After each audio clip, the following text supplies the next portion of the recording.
Cuán firme cimiento se ha dado a la fe.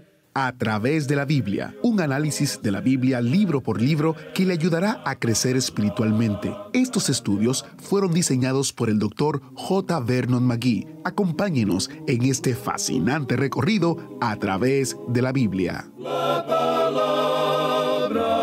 de Dios. Hoy es un gran día para estudiar la palabra de Dios, la Biblia. Bienvenido a través de la Biblia, el programa donde conocemos a Dios en su palabra. Soy su anfitrión, Heiel Ortiz, y nuestro maestro es Samuel Montoya. En nuestro viaje de 5 años a través de toda la palabra de Dios, el autobús bíblico nos trae hoy de vuelta al Nuevo Testamento y comenzaremos un estudio breve pero poderoso en el libro de Judas, o mejor dicho, la carta de Judas. La mayoría de los estudiosos están de acuerdo en que Judas era el hermano del apóstol Santiago y medio hermano de Jesús. Durante el ministerio terrenal de Jesús, estos dos hermanos no creían que Jesús fuera el Mesías de Dios. Solo después de que Jesús resucitó de entre los muertos, lo siguieron como su Salvador. Para cuando Judas escribió este pequeño sermón o pequeña carta, fue prácticamente a finales del primer siglo, cuando Santiago era el pastor de la iglesia en Jerusalén.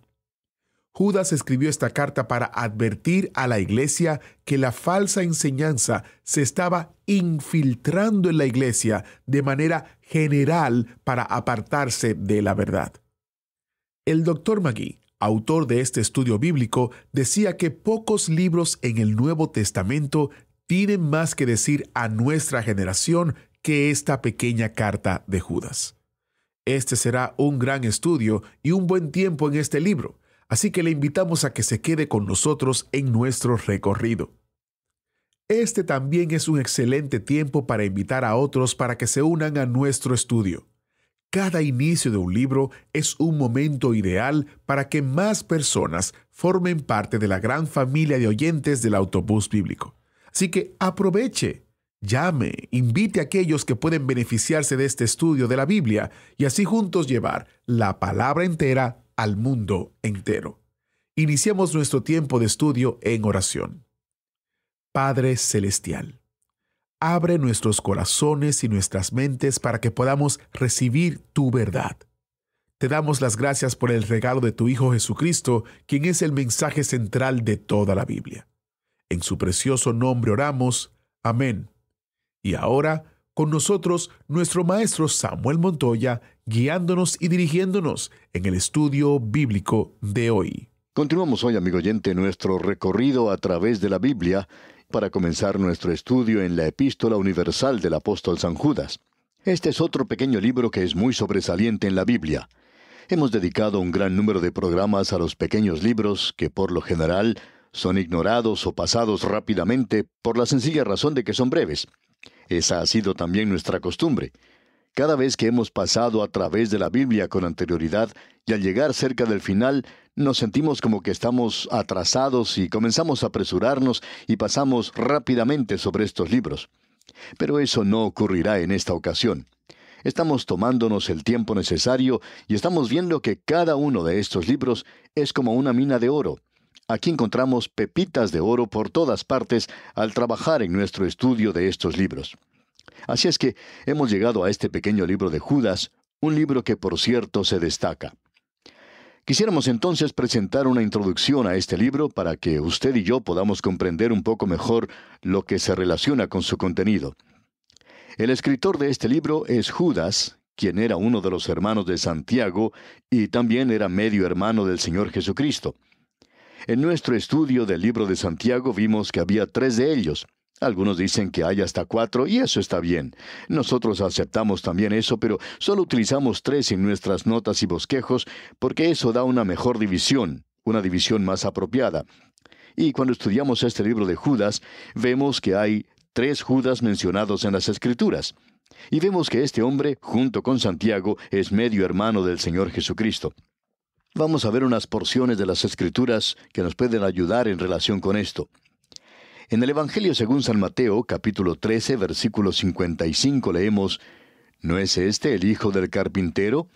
¿No se llama su madre María y sus hermanos Jacobo, José, Simón y Judas?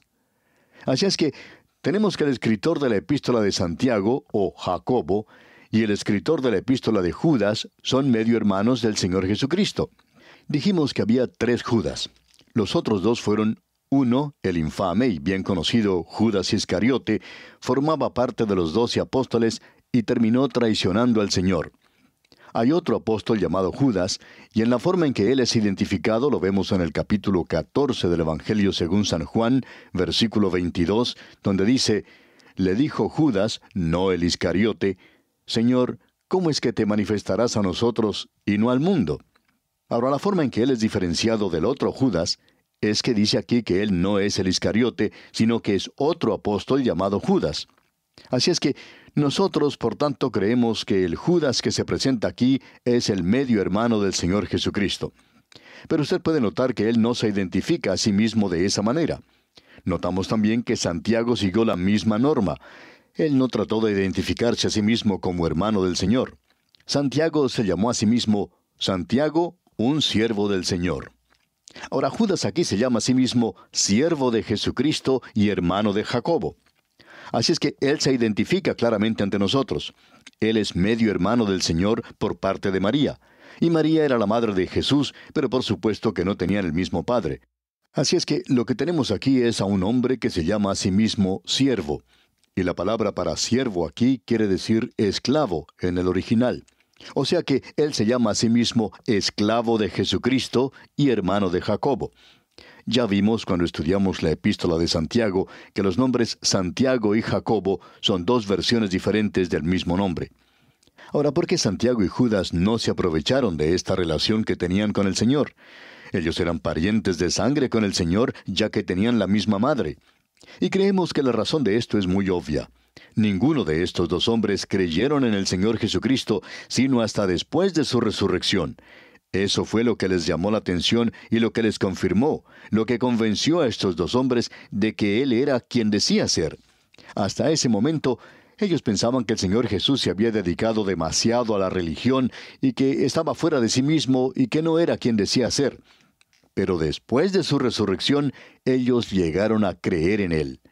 Así es que, amigo oyente, es posible haber crecido en el mismo hogar con el Señor Jesucristo en los días de su carne y no haberle reconocido. Uno puede apreciar esto estudiando uno de los salmos que muestran ese período de los años silenciosos cuando sus propios hermanos no le reconocían y se burlaban de él. Él pasó aparentemente muy solo en esos años cuando él creció allá en Nazaret. La razón por la cual decimos que eso es obvio es por lo siguiente. El apóstol Pablo dice: de manera que nosotros de aquí en adelante a nadie conocemos según la carne. Y aun si a Cristo conocimos según la carne, ya no le conocemos así. Y Judas ahora, aunque es medio hermano, le reconoce a él como al Cristo glorificado, y que esa relación humana ya no tiene ningún significado para él. Él tuvo que ir a Cristo, tuvo que acercarse a Él como pecador y aceptarle a Él como cualquier otra persona.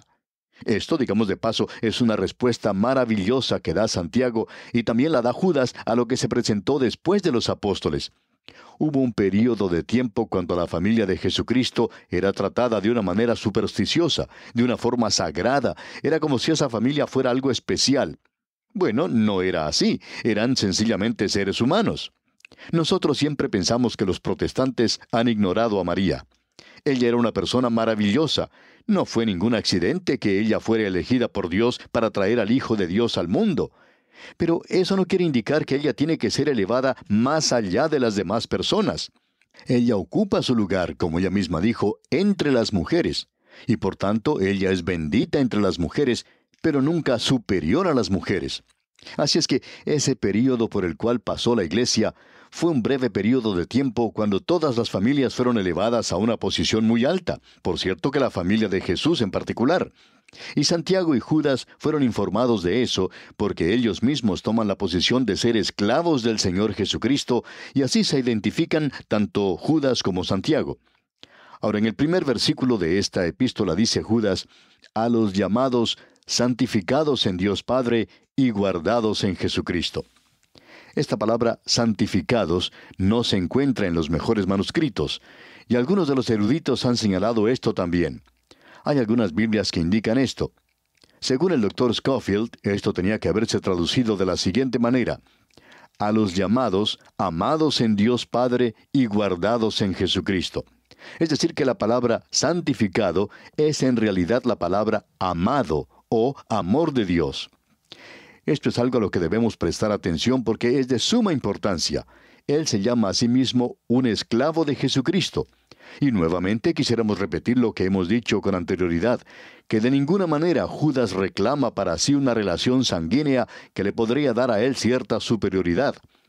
Y con esto se da punto final a esa noción que se había presentado en la iglesia primitiva después de los apóstoles y tuvo lugar en ese período postapostólico, cuando se trataba a toda la familia como si fuera algo realmente superior. Pero Vincent, ese destacado erudito griego, dice que el no aludir Judas a esa relación con el Señor puede ser explicada por el hecho de que la relación natural en su mente estaría subordinada a la espiritual y que tal designación no tendría ningún valor. Dean Alford, por su parte, lo expresa de la siguiente manera: estos hubieran estado en armonía con aquellos sentimientos postreros y supersticiosos con los que las siguientes edades o siglos consideraban a los parientes terrenos del Señor.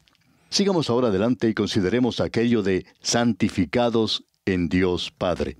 Dos de los mejores textos griegos, Nestle y Westcott, utilizan el verbo agape, amar, en lugar de agiato, santificar. Nosotros opinamos que estos eruditos del idioma griego tienen razón. Hace que esto sea un poquito más precioso para nuestros corazones, de que aquellos que son santificados en Dios Padre son amados en Dios Padre. Permítanos compartir con usted ahora la traducción que hizo el Dr. West, el finado erudito griego que enseñaba en el Instituto Bíblico Moody, que es un conocido instituto bíblico en los Estados Unidos de Norteamérica. Él ha hecho ciertas traducciones en muchas partes de la Biblia, aunque son un poquito complicadas. Pero por cierto que esto presenta el significado original que tenía este pasaje. Vamos a presentar ahora su traducción. Dice así: Judas, un esclavo de Jesucristo y hermano de Jacobo, a aquellos que por Dios el Padre han sido amados y se encuentran en un estado de ser el objeto permanente de su amor, y quien por Jesucristo han sido guardados y se encuentran en un estado permanente de ser cuidadosamente observados y quienes han sido llamados. Este es un pasaje muy importante de las Escrituras. Ellos han sido amados. Queremos dedicar un poco de tiempo a esto porque ellos son los llamados, amados de Dios el Padre y guardados en Jesucristo. Ahora hay varias palabras con las cuales debemos tratar en este texto porque son muy importantes de notar. La primera que vamos a analizar es esta: guardado. Esta es la palabra que vamos a ver y nos da la clave para este pequeño libro. En realidad, este pequeño libro nos va a presentar la apostasía, y se presenta aquí como no se presenta en ninguna otra parte de las Escrituras, y vamos a apreciar lo terrible que es eso. Pero él no está escribiendo para atemorizarle a usted, amigo oyente. Él no está escribiendo aquí solo para presentar un cuadro vívido, lo cual él hace en cuanto a la apostasía, sino que él nos da estos antecedentes para poder dar la seguridad necesaria para los días de la apostasía. En otras palabras, él utiliza la palabra guardar 4 veces. Son guardados en Jesucristo. Quiere decir que Dios es quien lo guarda. Eso lo podemos ver otra vez en el versículo 6, donde expresa que los ángeles fueron guardados. Este mismo pensamiento se expresa también en el versículo 21, donde dice: conservaos en el amor de Dios. Luego también en el versículo 24, y a aquel que es poderoso para guardaros sin caída. Esto tiene que ver con el poder guardador de Dios para guardar a aquellos que son suyos, aquellos que le pertenecen. Usted puede llamarlo lo que quiera, amigo oyente, pero le da la seguridad de la salvación a los creyentes, aún en los tenebrosos días de la apostasía. Como ya veremos, creemos que nos encontramos ahora en esta apostasía. ¿Y cuánto más avanzaremos en esto antes de que ocurra el rapto de la iglesia? No lo sabemos, y estamos seguros que no hay ninguna otra persona que lo sepa. Pero por cierto que nos encontramos en tiempos de apostasía. Esta palabra aquí indica que nosotros estamos siendo preservados, es decir, estamos siendo guardados. Pero lo interesante en cuanto a algo que se preserva es que hay dos formas de preservar las cosas en el mundo físico. Una de estas formas es con el vinagre y la otra es con azúcar. Hay muchos santos en el presente que creemos que son preservados, pero son preservados en vinagre. Así es como se comportan ellos. Tienen una disposición ácida, por cierto.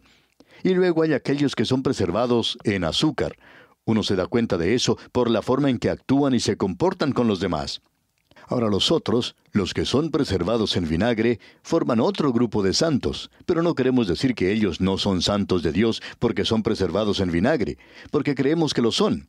Y la perseverancia de los santos aquí es por su gracia que los preserva o los guarda. Ellos han vencido el infierno por medio de la sangre del Cordero. Y esa es la única forma en que van a pasar por el período de la gran tribulación, es decir, aquellos que están aquí.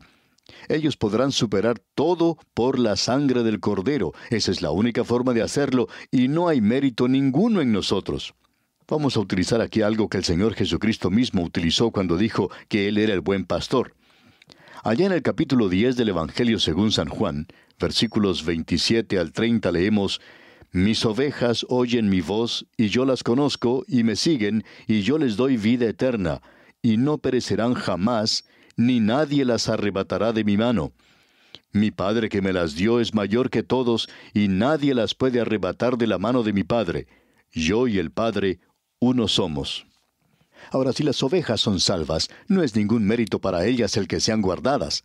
El mérito es del pastor, porque las ovejas no se pueden defender a sí mismas. Una oveja no tiene colmillos, no tiene dientes afilados, no puede luchar de esa manera. No tiene garras y tampoco puede correr.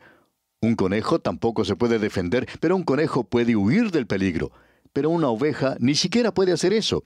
Una oveja es completamente desamparada a no ser que tenga un buen pastor. Y si una oveja puede decir, yo estoy segura, yo sé que soy salva, esa oveja no se está jactando.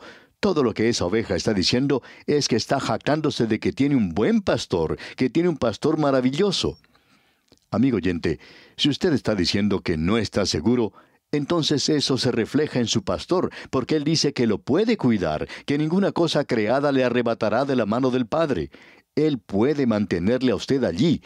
No es asunto de si yo puedo agarrarme o no. El asunto es si Él puede agarrarme. Y Él dice que sí, que puede hacerlo. Entonces es asunto de confiar en Él. Amigo oyente, la seguridad de la salvación descansa en la palabra de Dios y en lo que Dios ha dicho. Y solo es cuestión de si usted cree o no cree en Él, de si usted confía o no confía en Él. Todo descansa en eso, porque Él ha dicho de una manera muy clara que usted tiene una salvación segura. Y aquí se nos presentan los días oscuros de la apostasía, y aún así, Él dice que puede guardarle. No solo son ellos preservados en Cristo Jesús, seguros en Él, sino que somos aceptados en el amado. Nadie nos puede arrebatar de su mano. También dice en este primer versículo, a los llamados. Ahora esta palabra llamados, aunque tiene en ella el pensamiento de una invitación que ha sido enviada y aceptada, es mucho más que eso. El uso que se le da a esta palabra en las Escrituras no es un uso de solo una invitación enviada, sino de una invitación que ha sido aceptada y que ha sido hecha cierta y real y verdadera a causa del Espíritu de Dios. Veamos lo que el apóstol Pablo tiene que decir en cuanto a esto allá en su primera epístola a los Corintios, capítulo 1, versículos 22 al 24. Dice, porque los judíos piden señales y los griegos buscan sabiduría, pero nosotros predicamos a Cristo crucificado, para los judíos ciertamente tropezadero y para los gentiles locura, mas para los llamados, así judíos como griegos, Cristo, poder de Dios y sabiduría de Dios. Si usted ha encontrado en Cristo la sabiduría y el poder de Dios, y usted confía en Él, entonces usted, amigo oyente, es uno de esos llamados. De eso es de lo que Él está hablando aquí, amigo oyente. Esta es la invitación que ha sido enviada, y cuando es aceptada y creída, entonces usted es uno de los llamados. Esto es exactamente lo que quiere decir aquí, y eso es lo que el apóstol Pablo también quiere decir, porque presentó esto de una manera muy clara para nosotros. Bien, amigo oyente, vamos a detenernos aquí por hoy. Dios mediante, continuaremos con este interesantísimo estudio en nuestro próximo programa. Mientras tanto, le sugerimos que estudie todo este capítulo único de la Epístola Universal del Apóstol Judas para que esté así mejor informado y familiarizado con su contenido. Es nuestra oración que Dios le bendiga abundantemente. Este fue un excelente recordatorio de que Dios guarda y preserva a los suyos. Para seguir aprendiendo de la palabra de Dios, le invitamos a que continúe con nosotros en nuestro recorrido por toda la Biblia. Muchas gracias al maestro Samuel Montoya por guiarnos y dirigirnos en el estudio bíblico de hoy. El lado oscuro del amor es el librito que tenemos disponible durante este mes. El Dr. Magui describe el amor de Dios en el libro de Sofonías como algo que tiene un lado oscuro. Explica que, aunque el libro contiene profecías de juicio y devastación, sigue siendo una manifestación del amor de Dios. El Dr. Magui explica que el amor de Dios no es sentimental ni débil, sino una preocupación vital y vigorosa por el bienestar de sus hijos. Obtenga su descarga gratuita visitando a través de la Biblia.org/recursos. A través de la Biblia.org/recursos. Y si usted vive o tiene una dirección en los Estados Unidos, puede llamarnos al 1-800-880-5339 y le enviaremos una copia impresa sin costo alguno para usted. Nuevamente, el número es 1-800-880-5339. Les recuerdo que los recursos impresos están disponibles solo dentro del territorio de los Estados Unidos. Para más información y detalles, visite a través de la Biblia.org/recursos. Y también en a través de la Biblia.org/libritos usted encontrará una gran variedad de temas que hemos recopilado y hemos puesto a su disposición que le ayudarán en su crecimiento espiritual. A través de la Biblia.org/libritos, usted va a esa dirección, pone el tema o el asunto que llama su atención y podrá tener diferentes opciones, las cuales podrá descargar sin costo alguno para usted. A través de la Biblia.org/libritos. Como siempre, si uno de esos recursos le interesa tenerlo y usted vive en los Estados Unidos, podemos enviarle una copia impresa llamándonos al 1-800-880-5339. En nuestro próximo programa continúa nuestro recorrido en Judas. Este fue apenas el comienzo, una introducción. Le invitamos a que se mantenga leyendo antes de cada estudio para así estar listos y preparados para estudiar la Biblia. Y si desea volver a escuchar algún estudio o si se perdió un episodio, visite a través de la Biblia.org/escuchar, donde usted encontrará enlaces directos para escuchar el programa. A través de la Biblia.org/escuchar. Agradecemos que nos acompañara en el estudio de hoy. Le invitamos a que visite nuestro sitio en internet a través de la Biblia.org. Ahí puede suscribirse para recibir las notas y bosquejos de lo que estamos estudiando y noticias del ministerio. También encontrará la variedad de libros y materiales gratuitos que tenemos para usted. El sitio es a través de la Biblia.org. Todo lo que hacemos es posible gracias al Señor y a personas como usted que se unen a nosotros en la obra de llevar la palabra entera al mundo entero. A través de la Biblia es una producción de Radio Transmundial.